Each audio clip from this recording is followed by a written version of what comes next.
2024 Republican presidential candidate, Vivek Ramaswamy.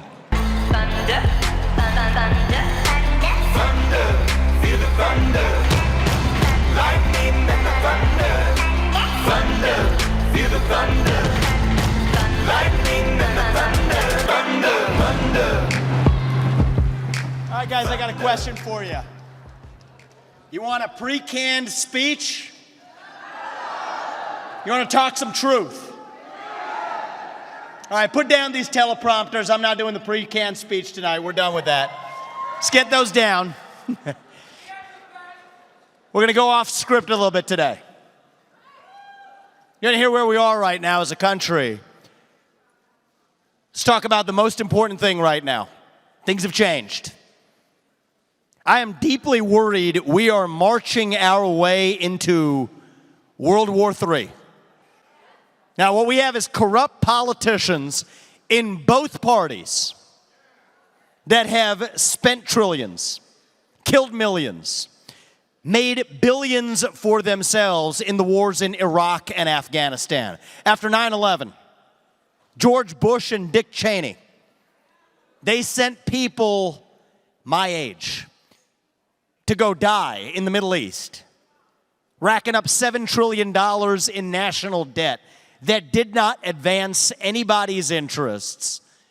And now the same class of people, Dick Cheney 2.0, trying to take over this Republican Party, set to do it all over again, marching us to World War III. I will keep us out of it, but let me tell you the truth. Here's how the Democrats do it. It's both parties.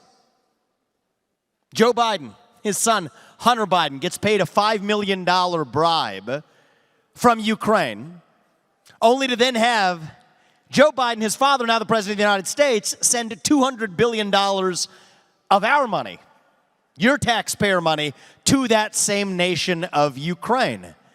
They sold off our foreign policy to make their own family rich. And it's wrong when the Democrats do it. But here's the dirty little secret. The Republican Party hasn't been that much better since that same era. I want to hear about truth. We're going to talk truth tonight. One of the people who chose not to show up today, running for U.S. president in the Republican Party, has been Nikki Haley. Military contractor, making millions after leaving the UN. Negative net worth, in debt, somehow becomes, just like Joe Biden, a multimillionaire as a military contractor, on the board of Boeing, on the boards of companies collecting stock options while running for president.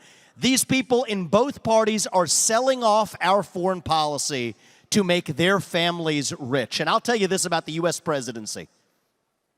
I'm a father of two sons. My moral obligation as a father is to my two sons.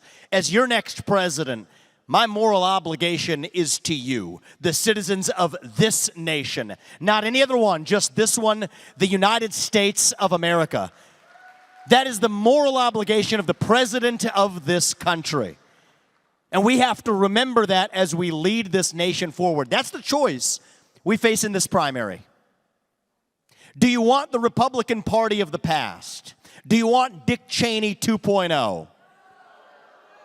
Or do you want the Republican Party of the future that actually stands for our own interests in this country? Keep us out of World War III. Declare independence from China. Use our military to protect our own border instead of somebody else's border halfway around the world. That is what it means to secure this homeland. That is how you deserve as a next president, an American who fights for our fellow Americans. Now let me tell you something. They'll talk to you about foreign wars. The truth is, we're in the middle of a war right here at home in the United States of America. It is not a war between black and white, as the media would teach you to believe. It's not a war even really between Democrats and Republicans. Not really. It is far deeper than that. It is a war between the majority of us in the United States of America who believe that all men are created equal, endowed by their Creator with certain inalienable rights, among these life, liberty, and the pursuit of happiness. who believe that you get ahead in this country not on the color of your skin, but on the content of your character, who believe in American exceptionalism, that nations have borders, that our nation has a border, that we will not apologize for having a homeland, that we will not apologize for our ideals, that even though we're an imperfect nation, we are founded on the pursuit of a more perfect union, the pursuit of liberty, equality, and justice for all. That is one side of this war. And on the other side of this war, we have those who say your identity is based on your race, your gender, your sexuality. Those who believe that if you're black, you're disadvantaged, that if you're white, you're privileged, no matter your background or your upbringing. Your race and your gender govern who you are and what you can achieve in life. Who believe that we have to stop burning carbon in the United States, even as we shift those same carbon emissions to places like China. Who believe that maybe we can use our military to protect somebody else's border halfway around the world, but it is racist or xenophobic to protect our own border with our own military here at home. Who believe that we have to apologize for the ideals that this nation was founded on. Now, I call this a war because there's no middle ground in this war. You have to know that you're in a war to win one, okay? Either you believe in meritocracy, or you believe in group quotas. You cannot have both. Either you believe in free speech or you believe in censorship. You cannot have both. Either you believe in American exceptionalism or you believe in American apologism. You cannot have both. And now is our moment to choose who is the commander-in-chief who will lead us to victory in that war. I think it's going to take someone from the outside. And believe me, I have respected Donald Trump more than anybody else in this race because he was the best president of the 21st century. I've said that before, and I will say it again because it's the right thing to do. We will honor that legacy. I am in this race because I have fresh legs. I am from a different generation to reach the next generation of Americans. And that is what this nation is founded on. Thomas Jefferson, he was 33 years old when he wrote the Declaration of Independence. He invented the swivel chair while he was at it too, by the way. That's the spirit we need to revive in this country. And I think it is going to take someone from the next generation to reach the next generation with our shared American ideals. When it comes down to the enemies we face here at home, starts right here with the deep state. That is the real enemy we face because it's not the people who we elect to run the government who run the government anymore. It's not. The people who we elect to run the government, they're no longer the ones who actually run the government. It is the managerial bureaucracy in the shadow government that pulls the strings today.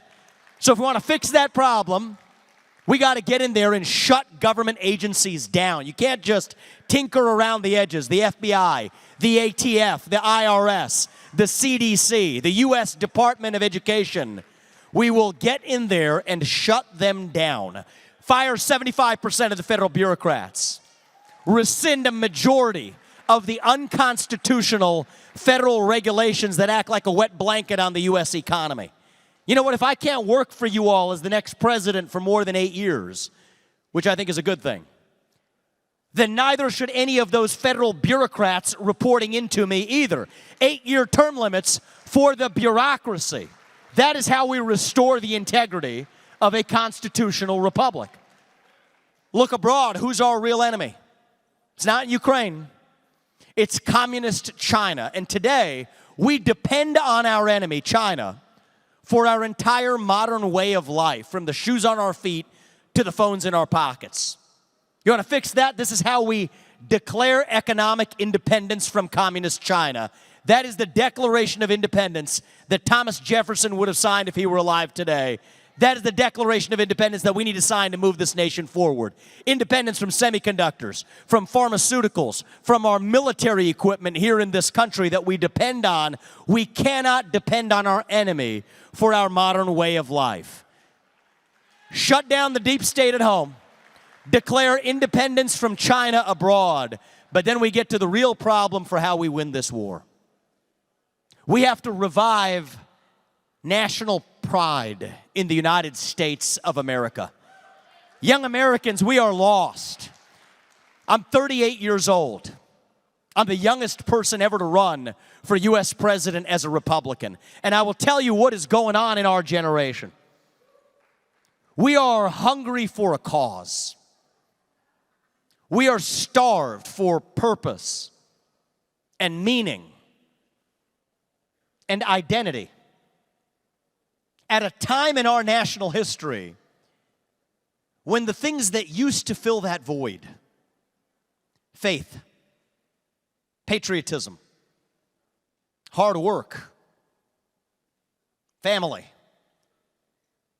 these things have disappeared.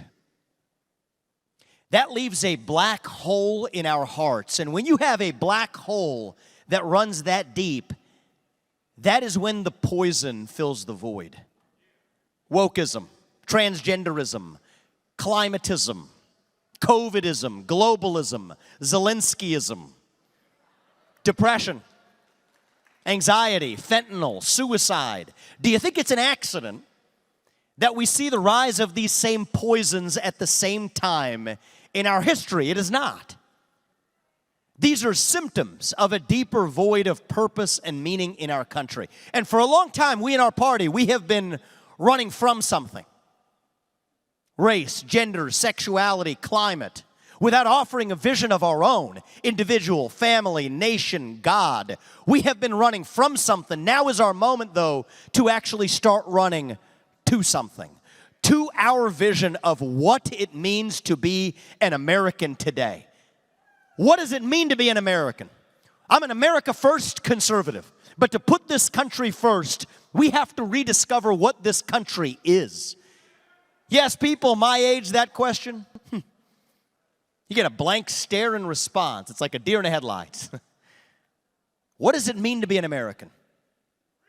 It means we believe. It means freedom. It means we believe in the ideals of the American Revolution. Ideals like meritocracy, the pursuit of excellence, that you do get ahead in this country, not on the color of your skin, but on the content of your character and your contributions. That is why we will end affirmative action and race-based quotas in every area of American life. It's a cancer on our national soul, and we are done with it.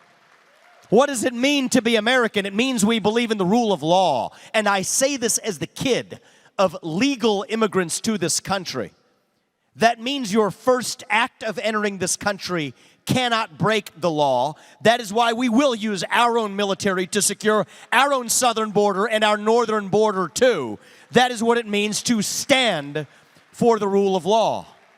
It means that we, the people, create a government that is accountable to us, not the other way around. That we, the people, sort out our differences through free speech and open debate in a constitutional republic where every citizen's voice and vote counts equally. Not in the back of palace halls in old world England, not in the back of some super PAC conference today, not in the back of BlackRock's corner office. No, we the people settle those differences at the ballot box where everybody's voice and vote counts equally. And by the way, you want to fix the elections? Single day voting on election day as a national holiday, paper ballots and government issued voter ID to match the voter file. And by the way, English as the sole language on the ballots or at the ballot box. Because if you don't know something about this country, then you shouldn't be participating in the elections of this country. That's how you revive our national identity. You want to end the identity crisis in this country, and I say this as the kid of legal immigrants to this country, that means we end birthright citizenship for the kids of illegal immigrants to this country. That is not protected. This is what it means to be an American. I think every 12th grader who graduates from 12th grade should have to pass the same civics test that every immigrant has to pass to become a voting citizen of this country. We have to revive who we are as Americans. I'll tell you what happened in my generation. We were taught to celebrate our diversity and our differences so much that we forgot all of the ways we are really just the same as Americans, bound by that common set of ideals that set this nation into motion 250 years ago. We're going to revive those ideals, but here's how we're going to do it. Not just me, all of us, starting to speak the truth in the open again. You don't know the best measure of our country's health? It isn't the number of green pieces of paper in our bank account. It isn't the number of ballots that get cast every November. That's just a final act at the end of the process. The best measure of the health of our country, it is the percentage of people who feel free to say what they actually think in public. Right now, we're doing poorly. The only way we're going to fix it is all of us starting to speak the truth in the open again. Have a government that speaks that truth to its people. Tell us the truth about the Trump-Russia collusion hoax that never was. The truth about where the pandemic actually began. The truth about the Hunter Biden laptop story that we now know to be true. The truth about the Nashville transgender shooter manifesto that still hasn't been released. The truth about how many federal officials were in the field on January 6th, and we will pardon any peaceful protester on January 6th. The truth about how our money is being spent in Ukraine. We, the people, demand a government that tells us the truth again, not just when it's easy, but when it is hard. That is what this campaign is about. Speak the truth. Speak it with a spine. Speak it without fear. Speak it with respect. But part of respect is that you respect thy neighbor enough to tell him what you actually believe. That is what we are doing today, speaking the truth without apology. God is real. There are two genders. Fossil fuels are a requirement for human prosperity. Reverse racism is racism. An open border is not a border. Parents determine the education of their children. The nuclear family is the greatest form of governance known to mankind. Capitalism is still the best system known to man to lift us up from poverty. There are 3 branches of government, not 4. And the U.S. Constitution, it is the strongest and greatest guarantor of freedom in human history. That is the truth. We fight for the truth. We stand up for the truth. That is what won us the American Revolution. That is what reunited us after the Civil War. That is what won us 2 world wars and the Cold War. That is what still gives hope to the free world. And if we can revive that dream over group identity and victimhood and grievance, then nobody in the world, not a nation, not a corporation, not a virus, not China is going to defeat us. That is what American exceptionalism is all about, and that is what we together will revive to save this great nation. We are telling you, you're taught to believe that they tell you we're a nation in decline, and I'll say this one in closing. They tell us we're at the end of the ancient Roman Empire. All we have left is to fight over the scraps of a shrinking pie. I don't think we have to be that nation in decline. I don't think we have to be ancient Rome. I told you I'm a young person here today. I will tell you that our nation right now is actually just a little young, actually. Going through our own version of adolescence. Figuring out who we're really going to be when we grow up. And when you view it that way, it starts to make sense again, actually. You go through your adolescence, you go through that identity crisis. You lose your way a little bit. You do some stupid things. I did. Most of us probably did. But we are stronger for it when we get to our adulthood on the other side. So no, I don't think we have to be that nation in decline. I think we can still yet be a nation in our ascent. Maybe the early stages of our ascent. Maybe we're not even yet at base camp, still on our way to the next 250 years ahead of us, where we will tell our kids in good conscience, we will look them in the eye and mean it when we say the United States of America is still that nation where no matter who you are, or where your parents came from, or what your skin color is, or how long your last name is, that you will still get ahead in this country with your own hard work, your own commitment, your own dedication, and that you know what? You are free to speak your mind at every step of the way. That is the American dream. That is what we are running to. And that is what we together will revive to save this great nation. God bless you. God bless your families. And may God bless our United States of America. Thank you. Feel the thunder, lightning and the thunder, thunder, feel the thunder, lightning and the thunder, thunder, thunder, thunder.